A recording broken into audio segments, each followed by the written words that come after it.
Hey guys, it's Alex Bellman from Bellman Jewelers. I'm also the Truthful Jeweler on TikTok and Instagram, and I'm really excited. I want to do a lab-grown diamond update. A ton of people, close to 100,000 people have watched our video on lab-growns, and I've saved a ton of people a lot of money. Because right now, jewelry stores are really taking advantage of lab-grown diamonds. The price is very fluctuant. It goes down quite a bit very often, and they use their high retail to manipulate the price of the lab so that they can make extra money on people. So today I'm going to talk to you about lab-growns, talk to you about all the cool stuff that's going on with them. So just as a reminder, lab-grown diamonds are 100% optically and visually the same. So they're identical to natural diamonds. The only way to tell the difference is through testing. It's not something you can see with the naked eye. And right now, the new update is they're not just 50 or 60% cheaper, but they're 70 or 80% cheaper than natural diamonds.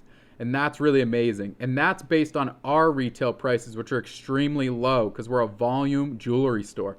Most jewelry stores have a super high markup on their natural stones and then are trying to tell you there's a 50% decrease. They're making a killing on these lab-grown diamonds. So let's learn about lab-growns.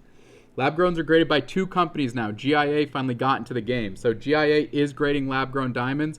They are sometimes more expensive. They are more accurate. And that's up to you to decide because either way the value is going to get lost. Lab-growns are not going to hold their value. So if you overpay for a GIA to make sure you're getting the exact color clarity that you want, that's up to you. And it's important knowledge to have. So GIA and there are other grading companies. A reminder, labs are 70 to 80% cheaper than they were. So when you're buying a lab, if you're not buying GIA, there are some things you really want to focus on. You want to make sure that the cut is excellent, the polish is excellent, and the symmetry is excellent.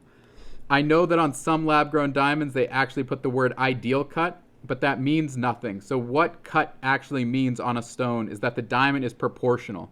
So for example, if you have a 1 carat round diamond and it's excellent cut, it is 6.4 to 6.5 millimeters. So the diameter is correct. If the diameter is correct, it should make sure that everything else is proportional.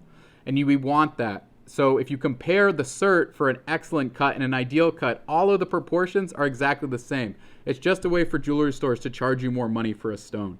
So just remember, excellent or ideal, if you're using one of these other certs, if you pull a GIA lab, you'll notice none of them have an ideal cut because ideal just isn't a real grade. They're manipulating it because they know that you assume cut means sparkle. But what cut really means is diameter. So make sure that the cut is excellent so you're getting the size stone that you're supposed to be getting. Polish is excellent because that's how much of the raw diamond was polished off and that the wheel didn't leave behind any marks or burrs. And symmetry is excellent, meaning that the facets from the top and the bottom line up and that if there's a facet that's supposed to match, that they do. Now, going into lab-grown diamonds, if you're not buying a GIA diamond where the color and clarity is accurate and you're buying one of the other lab-grown diamond grading companies, just know that they're extremely lenient on their color, so you need to stay high color, high clarity. So where with a natural, you could go as low as K color and still get a relatively white stone. It would have maybe a little yellow, but relatively white. You can't go really below G color with a lab-grown. There are some clean H's, but it's better to just stay above G color. So D, E, F, G, stay in that nice white range just to make sure you get a beautiful white stone. For clarity, it's the same thing. Again, they're being lenient. So where with a natural, you could go to SI1 or SI2. That's just something I don't recommend. We would really recommend doing VS2 Plus because, again, they're being lenient on the clarity grade, and you want to make sure that there are no visible inclusions in the diamond. So go VS2 Plus. If you guys have any questions or you want me to help you pick out an engagement ring or just get a price, reach out to me on Instagram, The Truthful Jeweler, or at bellmans.com, and we'd be happy to help you.